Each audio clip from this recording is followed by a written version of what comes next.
সকালে দেখি আমরা খবর পাই যে কিছু ওয়াইল্ডলাইফ আর্টিকেল ডিলিংস হবে চলবলপুরে, কুলটি থানার আন্ডারে। তো সেই খবর পেয়ে আমরা যাই চলবলপুরের গীতাঞ্জলি ম্যারেজ হলে। সেখান থেকে দুজন ব্যক্তিকে আমরা আটক করি। সম্বর হরিণের শিঙের টুকরো 11টি টুকরো ছিল, আর সেটার সাথে প্যাঙ্গোলিনের আঁশ 7টা ছিল।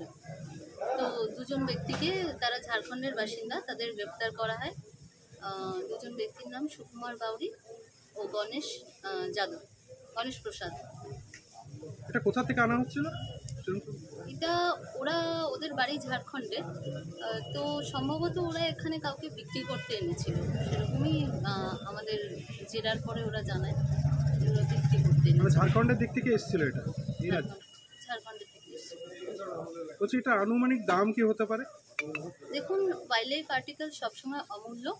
তো ফরেস্টের কাজ হচ্ছে কনজারভেশন করা ওয়াইল্ড অ্যানিমালসদের, ফরেস্টকে।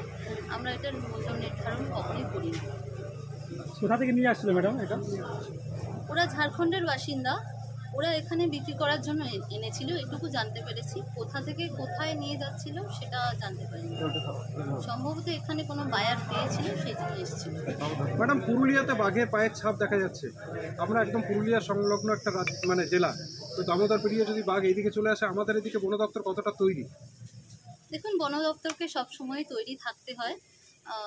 বাকি তো সিচুয়েশনের উপর নির্ভর করবে যে আসলে কতটা কি আমরা কিভাবে ব্যবস্থা নেব, তখন পরিস্থিতি বুঝে আমরা ব্যবস্থা নেব অবশ্যই। আপনার নাম? আমার নাম তমালিকা চন্দ্র, আমি range officer, Asansol territorial range.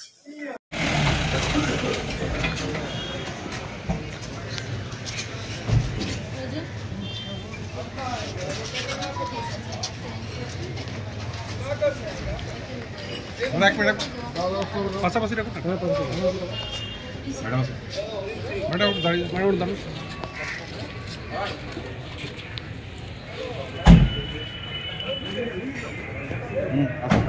আসুন, ঠিক আছে।